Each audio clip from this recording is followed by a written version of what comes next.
ជំរាបសួរពុកម៉ែបងប្អូនទាំងអស់គ្នាថ្ងៃនេះស្រីមានស្រីមាសចេញម្ហូបថ្មីទៀតហើយពុកម៉ែបងប្អូនទាំងអស់គ្នាគឺ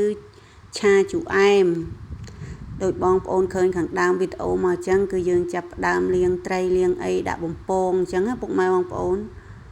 សម្រាប់ខ្ញុំមុនបំពងត្រីគឺខ្ញុំដាក់អំបិលបន្តិចកុំឲ្យជាប់បន្ទាប់ពីយើងដាក់ត្រីចូលបំពងហើយយើងក៏គ្របវាទុកបន្ទាប់មកយើងក៏ឆ្លៀតមកលាងបន្លែយើងឲ្យបានស្អាតអញ្ចឹងណាពុកម៉ែបងប្អូនដើម្បីយើងហាន់វា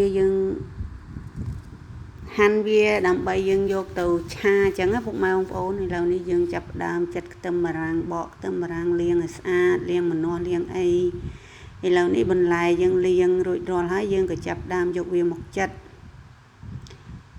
សម្រាប់ខ្ញុំគឺខ្ញុំចិតជាចំណិតកង់អញ្ចឹងបើពុកម៉ែបងប្អូនចង់ចិតផ្សេងពីហ្នឹងក៏បានដែរសម្រាប់បន្លែគឺខ្ញុំមានពេញប៉ោះក៏ដូចជាខ្ទឹមបារាំងក៏ដូចជាម្នាស់និងម្ទេសផ្លោកពុកម៉ែបងប្អូនតែបើពុកម៉ែបងប្អូនចង់ដាក់ការ៉ុតដាក់អីទៀតក៏បានដែរពុកម៉ែបងប្អូន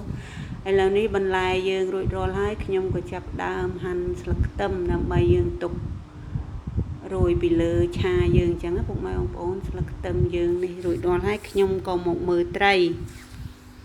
ដួសខ្លាញ់ដួសអីស្រោចវាទៅវាក៏ឆ្អិនមកចំហៀងហើយខ្ញុំក៏ប្រែមកចំហៀងទៀតរួចមកខ្ញុំក៏មកដំខ្ទឹមដំអីចឹងពុកម៉ែបងប្អូន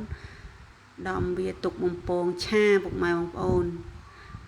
ឥឡូវនេះត្រីយើងគឺចាប់ផ្ដើមឆ្អិនហើយពុកម៉ែបងប្អូនខ្ញុំក៏ចាប់ផ្ដើមដួសវាមកខាងដើម្បីឲ្យវាស្រស់ខ្លាញ់ចឹងពុកម៉ែបងប្អូន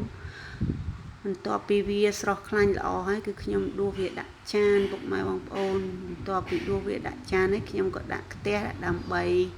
ឆាបន្លែនិងសាច់បំពងខ្ទឹមឈ្ងុយហើយខ្ញុំក៏ដាក់សាច់ដែលយើងបានចិញ្ច្រាំនឹងចូលបន្ទាប់មកដាក់ស្ករ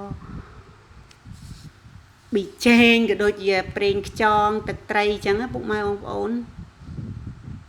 ឥឡូវនេះយើងដាក់គ្រឿងគ្រូគ្រប់បុកហើយឆាវាឡើងក្រហមហើយយើងក៏ដាក់បន្លែយើងចូលបន្ទាប់ពីដាក់បន្លែយើងចូលមួយស្រពាប់ហើយយើងក៏យកត្រីដែលយើងបំពងហើយហ្នឹងយកទៅដាក់ចូលដើម្បីឲ្យវាចូលជាតិគ្នាបានល្អអញ្ចឹងណាពុកម៉ែបងប្អូនឥឡូវនេះត្រីយើងចាប់ផ្ដើមចូលជាតិគ្នាល្អបន្លែយើងក៏ឆ្អិនល្អហើយយើងក៏ចាប់ផ្ដើមដួសដាក់ចានពុកម៉ែបងប្អូនបន្ទាប់មកយើងក៏បន្ថែមស្លឹកខ្ទឹមឆ្អិនហើយពុកម៉ែបងប្អូនពុកម៉ែបងប្អូនយល់យ៉ាងណាដែរចំពោះវីដេអូនេះបើយល់ថាល្អជួយ share និងជួយ like ជួយ comment ខាងក្រោមវីដេអូម្នាក់មួយផងពុកម៉ែបងប្អូនក៏ដូចជាជួយ subscribe channel YouTube ស្រីមានស្រីមាសម្នាក់មួយផងណាពុកម៉ែបងប្អូនទាំងអស់គ្នា